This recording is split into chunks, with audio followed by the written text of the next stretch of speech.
Silent గా రెండో పెళ్లి చేసుకున్న కలర్ స్వాతి. ఆ వ్యక్తి ఎవరు? స్వాతికి ఎలా పరిచయం? మొదటి భర్త నుంచి ఎందుకు విడిపోయింది? తెలుగు బుల్లితెరపై కలర్స్ కార్యక్రమంలో యాంకర్ గా కెరీర్ ప్రారంభించి ఆ తర్వాత వెండితెరపై తనదైన నటనతో హీరోయిన్ గా గుర్తింపు తెచ్చుకున్న కలర్స్ స్వాతి సరికొత్త జీవితాన్ని ప్రారంభించారు. తాజాగా రెండో పెళ్లి చేసుకుని అందర్నీ ఆశ్చర్యపరిచారు.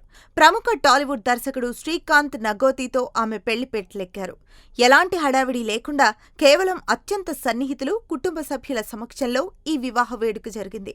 కలర్స్ స్వాతి గతంలో 2018లో కేరళకు చెందిన వికాస్ వాసు అనే ఇంటర్నేషనల్ పైలట్ ను ప్రేమించి పెళ్లి చేసుకున్న సంగతి తెలిసిందే. వివాహం అనంతరం ఆమె దాదాపు 5 ఏళ్ల పాటు గ్లామర్ ఇండస్ట్రీకి పూర్తిగా దూరంగా ఉంటూ వచ్చారు.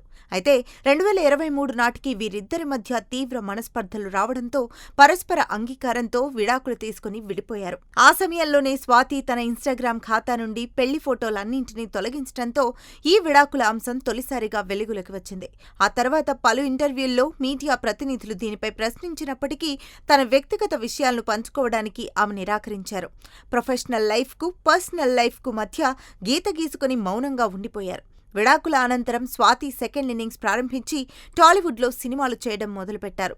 ఆ క్రమంలోనే నవీన్ చంద్ర హీరోగా తెరకెక్కిన మంత్ ఆఫ్ మధు సినిమాలో ఆమె లీడ్ రోల్ పోషించారు. ఈ చిత్రానికి శ్రీకాంత్ నగోతి దర్శకత్వం వహించారు.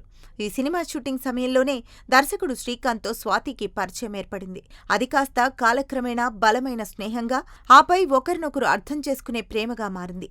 Month of Madhu cinema promotions కోసం వీరు కలిసి పాల్గొన్న టీవీ షోలు, ఇంటర్వ్యూల్లో కూడా వీరి బాండింగ్ ప్రత్యేకంగా కనిపించింది. ఒకరినొకరు జీవిత భాగస్వాములుగా ఎంచుకోవాలని నిర్ణయించుకున్న ఈ జంట ఎట్టకేలకు ఇప్పుడు వివాహ బంధంతో ఒకటయ్యారు. చాలా సింపుల్ గా జరిగిన ఈ వెడ్డింగ్ ఈవెంట్లో ఇరు కుటుంబాలకు చెందిన అతి కొద్ది మంది సభ్యులు మాత్రమే హాజరైనట్లు తెలుస్తోంది. సినిమా పరిశ్రమకు చెందిన ప్రముఖులకు కూడా ఈ వివాహ సమాచారం ముందుగా తెలియకపోవడం గమనార్హం.